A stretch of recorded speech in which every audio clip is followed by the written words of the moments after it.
video is going to be my cancer story. I would like to take a moment just to ask you all to subscribe if you haven't already and like the video, because I'm trying to grow my YouTube channel. So let's begin. So it all started the day after my daughter's 5th birthday, and I woke up and I felt like I had a headache. I didn't feel too well and my vision felt stretched. But I carried on, I took the kids to school, went to work, picked them up again, made tea, got them in bed, and then I just got in bed about 7 o'clock and I thought, no, I've got to go to A&E, this doesn't feel right. So in the middle of the night I went to A&E and I saw an eye doctor and he examined my eye and said, you need an MRI scan. And he saw I was playing on my phone and he said, have you got pictures of yourself? Which is a very strange question for a doctor to ask, but I said, yeah. So the doctor took my phone and was scrolling through and looking at all the selfies of me. And I was quite impressed because I had the Apple iPhone and my son had got an iPad, so some of the pictures were connected and they were all on my phone, and the doctor was looking through them and I thought it was all fine. And then he said, have you got any further back? And I thought, wow, this picture's on there for about 10 years. So at that point I was like a bit taken back, and apparently he could see whatever it was behind my eye pushing my eye out of the way, and he could see it for about 15 years in the pictures. And that's when I thought, oh no, something is wrong. So he sent me for an MRI scan. I had to go to another hospital because the hospital I was in didn't have any availability for MRI scans, bearing in mind this was before COVID hit. And I could hear the eye doctor arguing with all the staff, like saying that I need an MRI scan, and they were like, oh no, she can't have one, we can send her an appointment. And he was like, no, she needs an MRI scan now. And I thought, oh God, there's something really wrong. Anyway, I went to another hospital and I had the MRI scan, which showed I had a tumour behind my eye. And basically it was pushing my eye out the way. There wasn't enough room for this little tumour and my eye. After I had the scan, I was referred to an eye specialist to go in and get a biopsy, which is something that they usually take before you have the main operation for cancer, just to see if it's cancerous. The eye doctor had the task of going in and getting a biopsy. So on the day that I had the biopsy operation, he cut me open, he went in under my eye and just got a tiny bit of the tumour, which is all they need for testing.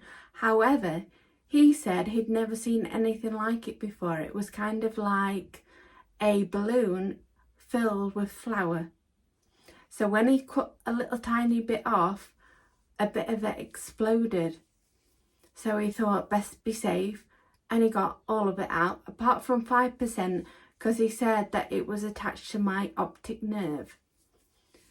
So for days and days after the biopsy, he was really concentrating on getting my eyes back to normal, and I must admit it was working. He pumped me with steroids and was doing everything he could to save the other eye, because at this point we didn't know it was cancer. About 5 days after my operation, the doctor came and he said, oh, could you just come with me? And he looked green. I've never seen anyone look green before. But he really, really did look ill. And I was kind of oblivious to it all, because we went in this room and he was like, oh, you have mesenchymal chondrosarcoma. And I was just sat there in my chair thinking, do you know what, if I fetched the kids, I could go home today, I could do, what should we have for tea? I could go back to work tomorrow. The doctor saw I had no reaction to this and he was like, sarcoma does mean cancer. And I was like, whoa, like, no, I can't have cancer. I've got children. I'm working. I've got a mortgage to pay. You know, I've got bills. I'm going to Disney World in October of this year. I am going to Disney World, which I didn't go to. And my first day at Disney World turned out to be my first day of radiation. But I'll speak about that in another video. And I was just completely shocked. I really didn't know what a sarcoma was, because a lot of the time people have breast cancer or bowel cancer or stomach cancer or brain cancer. You know, a lot of the cancers that I knew, they said the body part and then cancer.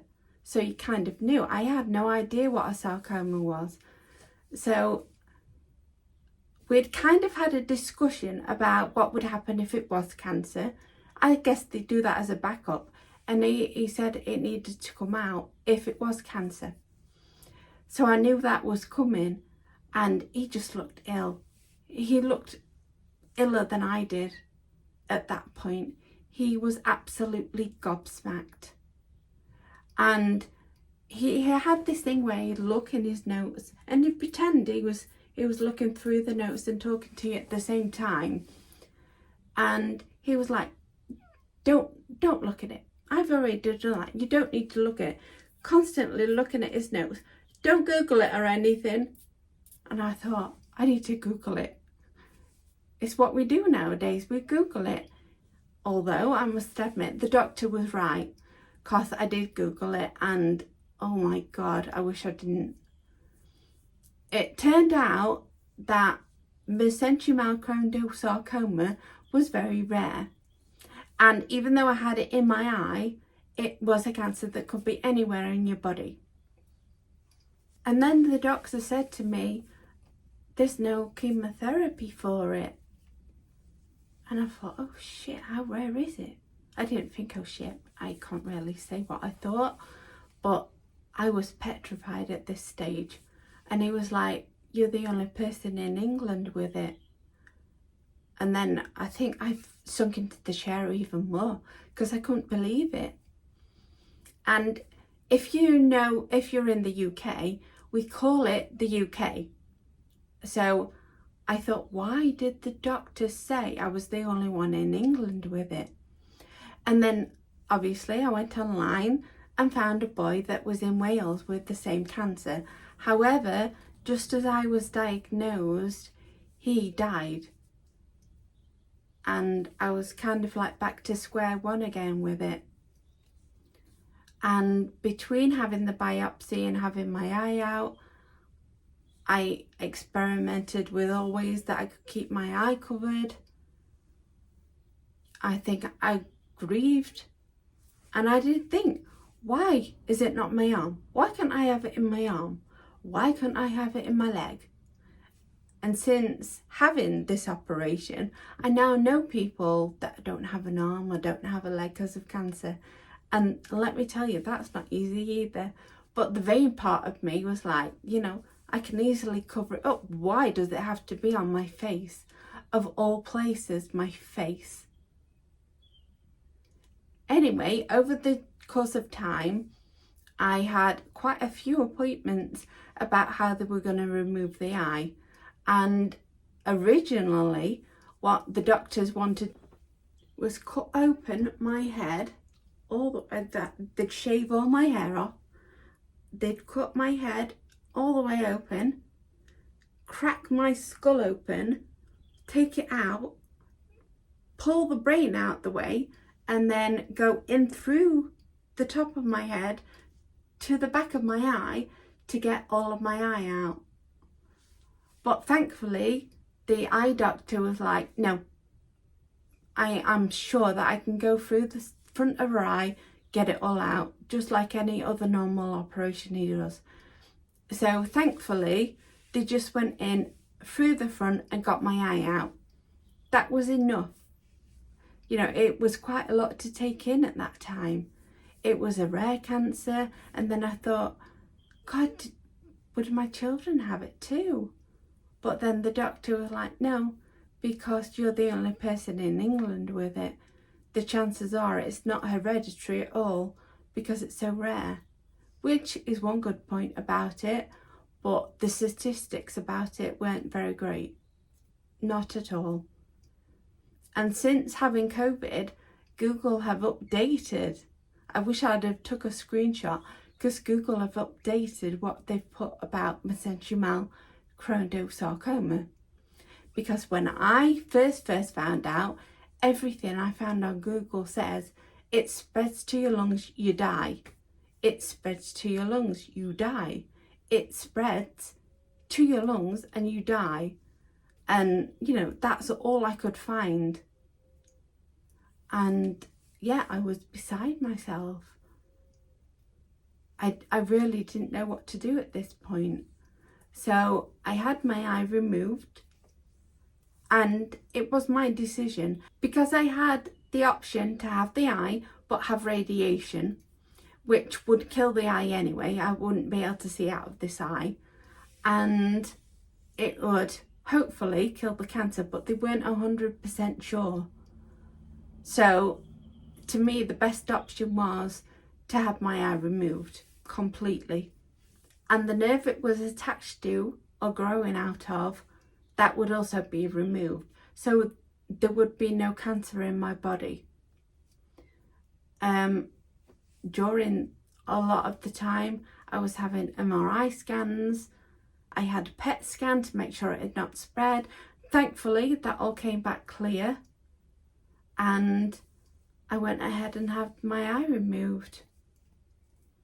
So originally I didn't have this operation. This is called a flap. This happened a lot later. And I just basically had my eyelids sewn together, like the eyelashes cut off and the eyelids sewn together. And it healed and it looked quite nice. The thing is, what it does is, as it lines the back of your socket, it pulls your skin in. So my eyebrow is actually somewhere down here inside my socket, because it pulls all the skin around it.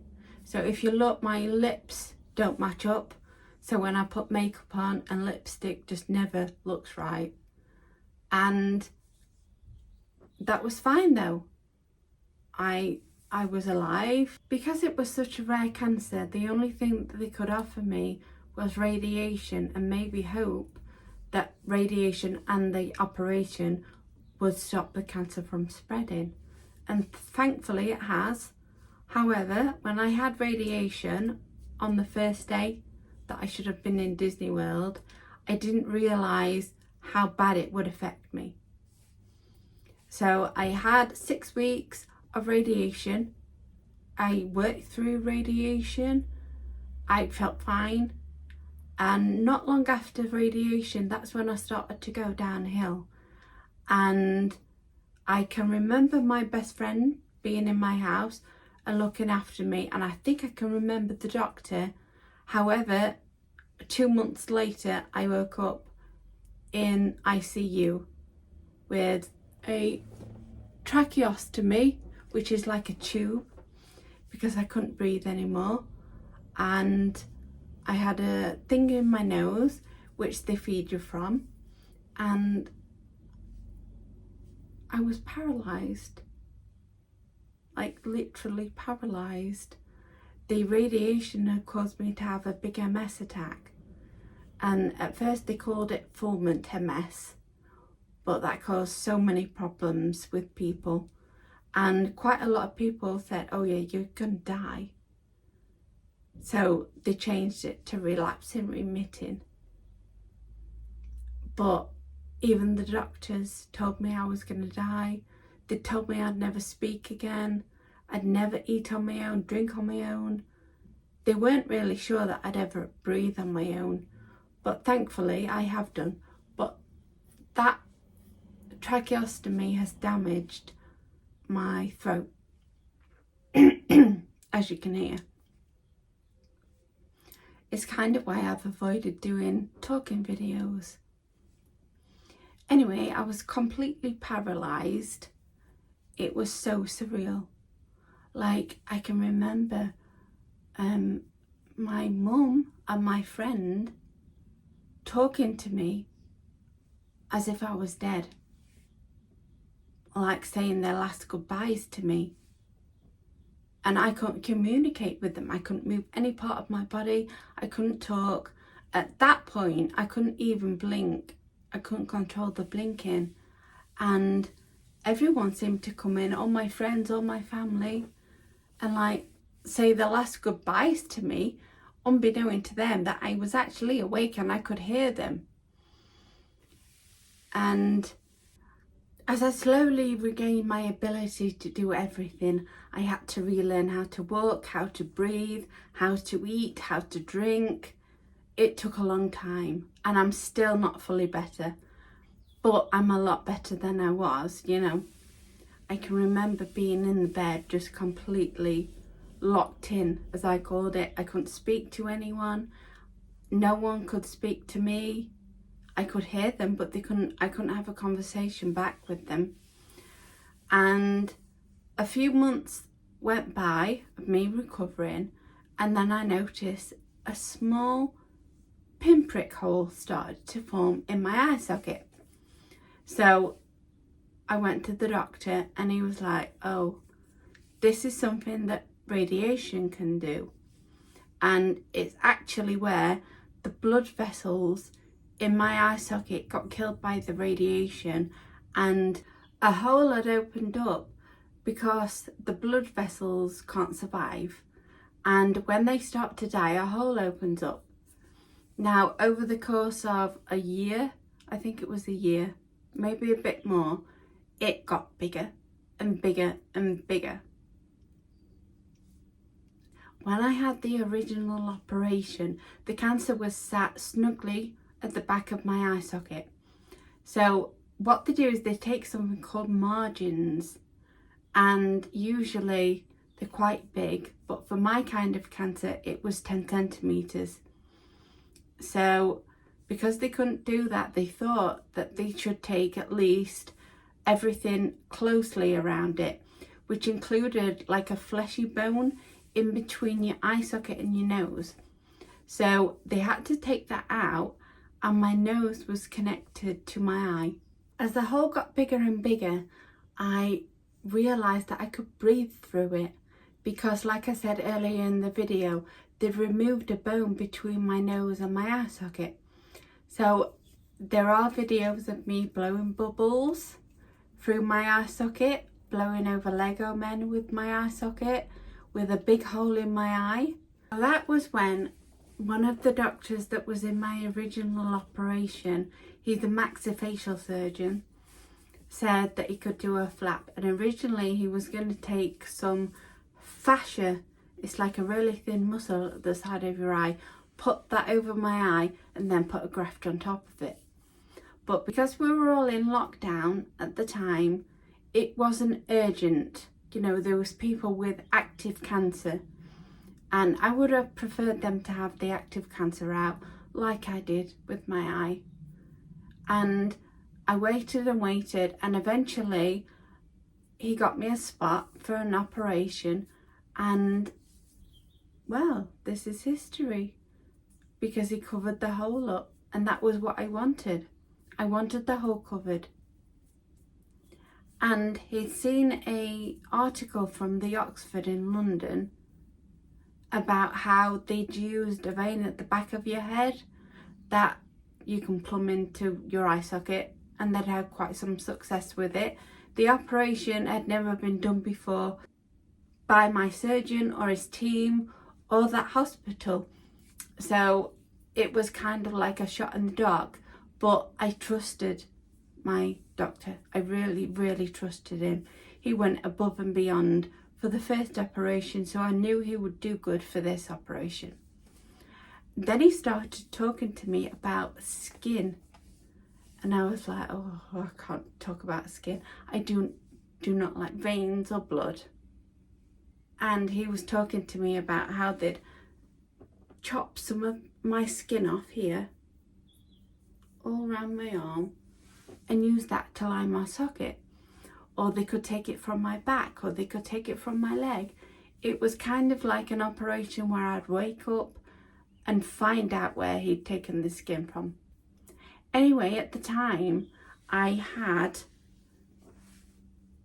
some blood taken, so all of this was bruised and all of the veins were pretty much knackered in the arm. And this is the arm I write with. And I did say to the surgeon, I don't like the thought of looking down and seeing that piece of skin all the time. And he did listen, because originally he was taking it from my forearm, but he took it from my leg. Now, there are videos of me with my eye socket where I'm pulling out hairs, and usually I go viral when I do that on TikTok. But because this was a flap and it has its own vein with its own blood supply, therefore whatever grew on your skin before, it would grow after. And I kind of thought, yeah, you know, I'll do a few videos and then it'll probably stop growing back. But so far it hasn't. It really hasn't. Now for this bit, I need to show you my eye, because they don't know if I've got radiation damage or it's to do with the MS, but I've got something called osculopalia. It used to be nystagmus, but nystagmus is kind of like your eye moves, but you can control it. So it's like comes to the point now that I can't control it. And if I go right close to the camera and look over there,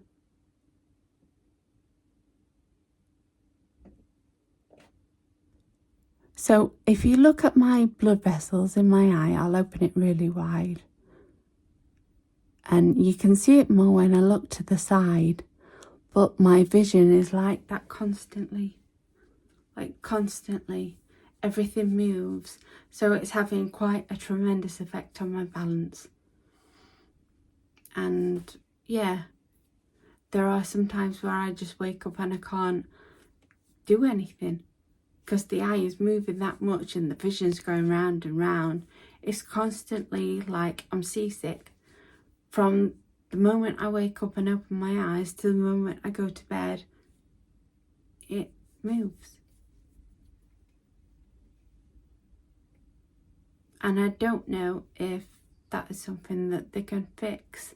I've been on different drugs for the past 2 years and it's slowly getting worse. And there's not much they can do about it, because if I had 2 eyes, the simple answer would be just to cover that eye up. Or I could have Botox, because apparently it freezes the muscles or something. But because I don't have another eye to fall back on, they won't do that, because one of the side effects is it can make you blind.